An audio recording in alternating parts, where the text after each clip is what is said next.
भांडायचं नाही. तुम्ही जर भांडलं त्यासोबत तुमचा कार्यक्रम केला जाईल. आणि 1 लाखाची पावती आला तर असं नाही करायचं. 1 लाखाची काय दशा आहे असं नाही. त्याला म्हणत भाऊ मी रेशीम उद्योगात तू समोर चाललाय, तुला ये ना माझ्या सोबतीला, तू देतो ना तुला बेणं देतो, सगळं करतो मी तुला. म्हणजे तुमचा जवळचा दुश्मन तुम्ही सोबतीला घेतला.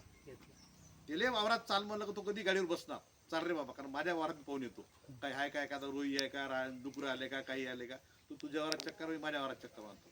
तुम्ही जर त्याला आळवं गेले तर त्यानं बराबर आपला कार्यक्रम लावून ठेवा. म्हणून समन्वय ठेवा, मैत्रीपूर्ण भावना जपा. आणि तिसरं तुम्हाला महत्त्वाचं सांगतो मी, आपल्याला सिल्क अँड मिल्कवर इथंच थांबायचं नाहीये, तर त्याला मीठ नावाची संकल्पना द्यायची आहे. मीठमध्ये काय करायचं आपल्याला, म्हशी आपल्याकडं, गाई आपल्याकडं आहे, याला आता आपल्याला कोंबडी आणि बकरी जोड द्यायची. ज्यांचा बॅच फेल गेली निराश व्हायचं नाही. आपल्याला सगळं विचार करायचा आहे, आपल्याकडं वही बुक ठेवायचं, आपण काय केलं होतं, कोणते खतं मारले, काय केले, काहीच नाही. मार्केटमध्ये तुम्हाला 1,500 रुपये किलोनं पिले भेटते विकत, चांगल्या चांगल्या जातीचे भेटते. तुम्ही म्हणलं बोरचंही भेटते विकत. ज्याच्याकडे 2 किलो झाले तो 1 किलो विकायला काढते. कमर्शियल फार्म डेव्हलप झाले आता आपले. पिले आणायचे तुमची बघा 6 महिन्यात, जिथं तुमचं कीटक संगोपन गृह आहे, काहीच चेंज नाही करायचं. नुसते 6 महिने पिले तुझा पाला खाऊन घालायचे आणि मार्केटमध्ये 6 महिन्यातून विकायचे. तुमचं 2,000चं पिलू तुमचं 8,000चं पिलू गेल्याशिवाय राहत नाही. आपला एक शेतकरी मनरेगाचा यवतमाळ जिल्ह्याचा रामजिरी म्हणून आहे, त्याच्या वडिलांना 3,000साठी आत्महत्या केली आहे, 3 लाखासाठी. परंतु त्या पोरानं मनरेगातून शेट घेतलं, ग्रामरोजगार स्वतः झाला आणि शेट बघायला तर पैसेच नाही. आता बापानंच आत्महत्या केली तर पैसे कुठून राहणार आहे. निस्ता पाला, असाच व्हिडिओ बघितला तुमच्यासारखा महेश सारखा, आणि निस्ता पाला बकऱ्याला खाऊ घातला. 75,000 तुझ्याकडं 30,000 रुपये जमा झाले होते. बोकडे आणले विकत, ठेवले मस्तपैकी आणि पोळ्याच्या करीला विकले. ते पैसे आले शेड उभारलं. आज त्याची 3 एकर तुझी लागवड केली. म्हणून काहीच नाही, पैसा निर्माण कसा करायचा तुम्हाला शिकायचा आहे. देगा कर्ज हे करून दिवस निघाला, खर्रा घोटला, किक मारले का चालला बोंबलत, ते धंदे बंद करा. दिवसभर वावरात येऊन माझ्या वावरातलं पीक चांगलं आहे तसंही नाही, ऑब्झर्वेशन तुमचं असलं पाहिजे. मी त्याला आल्या काय बरं म्हणलं पाला तोडून आण, तिथेही पाला भेटला होता मला. का बरं आणलं, मला इथून दिसत होतं की इथं काहीतरी गडबड आहे. पाला मला एकसारखा दिसत नाही. खालचा पाला बघा तुम्ही कसा आहे, इकडा वाकडा झालाय. हा पाला तुमच्या फक्त अन्नद्रव्याचं योग्य व्यवस्थापन न केल्यामुळे झालाय. आणि आपला उद्योग आहे पाल्यावर. ज्याचा जेवढा पाला चांगला तेवढा त्याचा ककून चांगला. जेवढं फिडिंग शेड्यूल मेंटेन केलं व्यवस्थित, म्हणजे पाहुणा नाराज होणार नाही. नाहीतर पच्च पकवान केले त्याला विचारलंच नाही म्हणते ना, मी पाहत होतो घे म्हणून थोडीशी अर्धी, घे म्हणून अर्धी, लवकर गुरकवलं म्हणते ना. आपला सोयरा बरोबर नाही, सोयऱ्याला मानपान करता येत नाही. सेम कंडिशन आहे आपली. बाजूवाले 90 किलो पिकते आणि आपल्याला 50 किलोसाठी फार ताणे झाला, कारण आपल्याला व्यवस्थापन समजलं. पाल्यावर हा उद्योग 40% आहे आणि आतलं व्यवस्थापन 40% आहे. 80% हा 2 घटकावर उद्योग आहे आपला. म्हणून ज्यांना वाटते की हा उद्योग वाढला पाहिजे, पैसे भेटले पाहिजे, 100% भेटणार. 1 एकरचं स्पेडिंग पहिल्या महिन्यात, दुसऱ्या महिन्यात दुसरं एकरचं, असे 2 कंपार्टमेंट करायचे आणि महिन्याचे लाख रुपये कमवायचे. तुम्हाला मी एका एकरातून 10 लाख का बरं म्हणतोय मी, 5 लाख रुपये तुतीतून काढायचे आणि 5 लाख रुपये बकऱ्यातून कोंबड्यातून काढायचे. 100 कोंबड्या मागं जर तुम्हाला 4 नर किंवा 5 नर ठेवले बरोबर व्यवस्थित याचे, तर तुम्हाला ट्री टाईपमध्ये वावरात डवरा हाणाचं काम पडणार नाही. एका एकरचे 4 कंपार्टमेंट करायचे, अशी जाली ठोकायची. जसा वावरात आलो आपण, कोंबड्या मोकड्या सोडायच्या. कोंबड्या जाईपर्यंत वावराच्या बाहेर जायचं नाही. आणि जिथं शेड आहे तुमचं बरोबर कंपार्टमेंट केलं, बरोबर अर्ध्या एकराचे पाव एकरामध्ये कोंबड्या असल्या पाहिजे. पहिले 3 महिने इकडं, 2 महिने इकडं, तिकडून उचलल्या का इकडं शिफ्टिंग. खाद्य 1 रुपयाचं विकत आणायचं नाही. आपल्या घरी गाई असते, शेणाचे ढिग मारून टाकायचे, एकाच ठिकाणी ढीग मारून ठेवायचा नाही. बरोबर निसर्गामध्ये जो जन्माला आला तो खाद्य बरोबर शोधते आपलं, लक्षात ठेवा.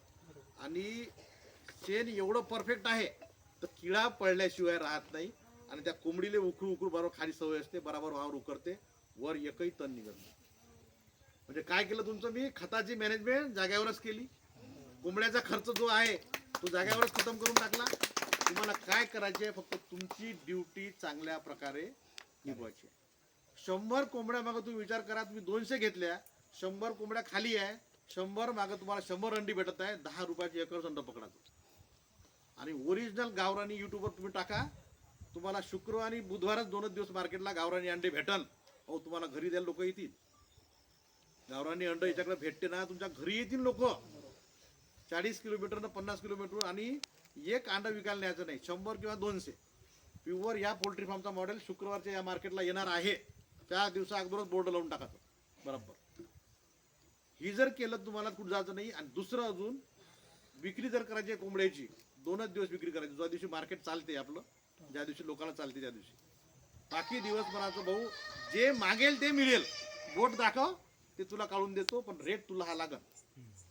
रेट तुला हा कारण आजकाल खाण्यावाऱ्याची खवयाची संख्या वाढली. लक्षात ठेवा, खवयाची संख्या वाढलेली आहे. त्यांना ओरिजिनल आता गावरानी भेटत मागात आहे, म्हणून बॉयलर खा लागते. आपल्याला बॉयलर खायची आपली इच्छा नाही आहे. कमी पैशात जास्त लोकांना खाऊ घालू शकतो म्हणून आपण बॉयलर घेतो. लक्षात ठेवा. सेम जर कंडिशन तुम्ही पाहिली, तुम्हाला गावरानी द्या, तुमचे दुसरा कोणी म्हणून भाऊ कमी घे पण गावरानीच घ्या. नैसर्गिक वाढलेला आहे. आणि अशा प्रकारे जर केलं तुम्ही, तर तुमचा शेतीचा खर्च कमी होऊन राहिला, तुम्हाला रोजचं उत्पन्न भेटून राहिलं, तुम्हाला डेअरीचे पैसे 7 दिवसाने भेटून राहिले, बँकेचं तो कर्ज घेतलाय ऑटोमॅटिक तुमचं फिटून राहिलाय, तुम्हाला अकाउंटकडे पाहायची गरज पडणार नाही. याला म्हणतो मी स्वयंपूर्ण मॉडेल.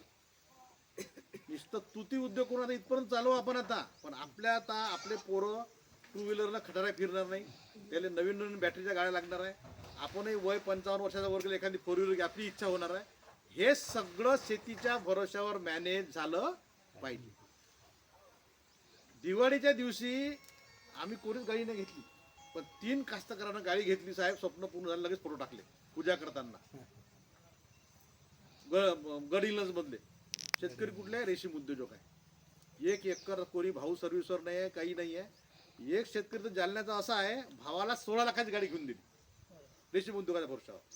भाऊ मास्तर आहे, सेट बांधायला पैसे भावाने दिले, ते म्हणते रिटर्न केले साहेब म्हणते. हा बदल फक्त रेशीम उद्योगातून आपण करू शकतो. लक्षात ठेवा. बीड सारखं रुई नावाचं गाव, बीड जिल्ह्यातलं गेवराई मधलं अख्खं गाव सेरिकल्चर करतं.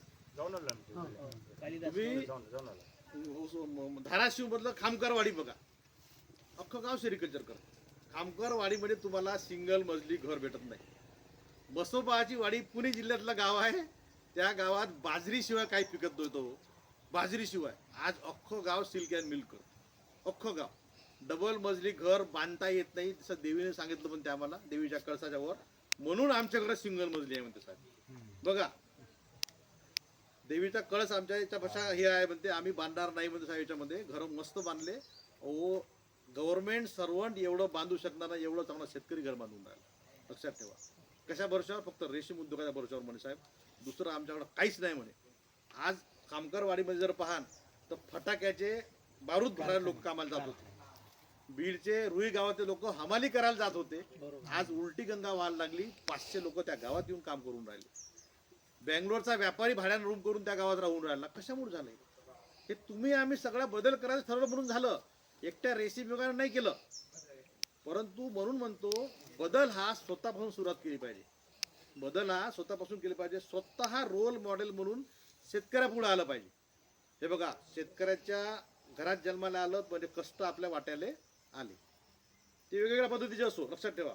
म्हणून हे जर आपण जर करतो म्हणलं तर आपल्या घरात पैसा हा 4ही बाजून आल्याशिवाय राहतो. जर तुम्ही ठरवलंच नाही की आपण काय 2 एकर मध्ये काय भागणार आहे, एक साल्याला टाक पांठेला, घट पांठेला खर्रा दिवसभर, तुला कोण रोखलाय?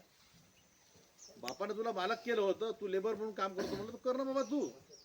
म्हणून स्वतः विचार करा की आपल्याला आपल्या शेतीतून एक आज नाही करत आपण, पण भविष्यामध्ये म्हणतो ना आपण 10 लाख रुपये आपण काढू शकलो पाहिजे. आणि याचं उदाहरण लक्षात ठेवा. मी आता बुलढाण्याला चाललो आहे मेहकरमध्ये. तिथल्या शेतकऱ्याला माहित आहे की साहेब इकडे आले आहे, साहेब म्हणे माझ्या वावरातून आल्याशिवाय जायचं नाही. म्हणून मी आता संध्याकाळी मुक्काम करून उद्या सकाळी मेहकरला जाणार. बाबूसिंग नावाला शेतकरी आहे Jadhav, silk milk and meet करत आहे साहेब. 200 कोंबड्या बी घेतल्या म्हणे, 10 बकऱ्या बी झाल्या म्हणे, बकऱ्याने पिले पण दिले म्हणे. आता सगळे फोटोग्राफ सुरू असते. म्हणून हे जर करतो म्हणलं आपण तर काहीच नाही आहे. सगळी सुरुवात होऊ शकते. तुम्ही इच्छा करा. आता तुमच्याकडे म्हशी आल्या आहे, गव्हर्नमेंटची पशुसंवर्धन विभागाची बकऱ्याची सुद्धा योजना आहे, कोंबड्याची सुद्धा योजना आहे. त्यांनाही चांगल्या प्रकारचे बेनिफिशरी पाहिजे आहे. कुठ्यावर गाई म्हशी ठेवणार आहे, नाहीतर मार्केटच्या बाहेर आल्या का त्या गाई कुठ्यावर बी दिसत नाही, साहेबाले माणूस बी सापडत नाही घरी तपासणी देणार. म्हणून जर योग्य करायचं आहे ना, या भूमीतूनच तुम्हाला सगळं काही भेटू शकते. तुमच्या घरात मात्र हा उद्योग करणारा तुमच्या पत्नीची साथ पाहिजे. पत्नीची साथ असल्याशिवाय रेशीम उद्योग होऊ शकत नाही. तुमच्या कोंबड्या बी पाळणं होत नाही, बकऱ्या बी पाळणं होत नाही. तुमच्या जीवाला जीव लावणारा, तुमच्या पावलावर पाऊल ठेवणारा तुमच्या घरात एक जर कोणता माणूस असेल तर तुमची पत्नी आहे. म्हणून रेशीम उद्योगाला सांगणं आहे माझ्यावालं, तू 5 पिकं घेत असशील बाबा, एक पीक तुमच्या बायकोच्या नावानं टाका. दिवाळी दसऱ्याला सोनं घ्या. सोनं एवढं महाग होत आहे. आता एक काळ असा होता 1 क्विंटल ककून 1 तोळा सोनं होतं. आज बदललं आहे आपलं. नाही कापूस होता त्यावेळेस. 72ला 200 रुपये क्विंटल कापूस होता. हो ना. 90 रुपये बरोबर आहे ना. सोनं होतं. बरोबर आहे ना. आता आम्ही जेव्हा कॉलेजला होतो जवळपास 2013 पर्यंत तुमचं 7,000 रुपये तोळा सोनं होतं.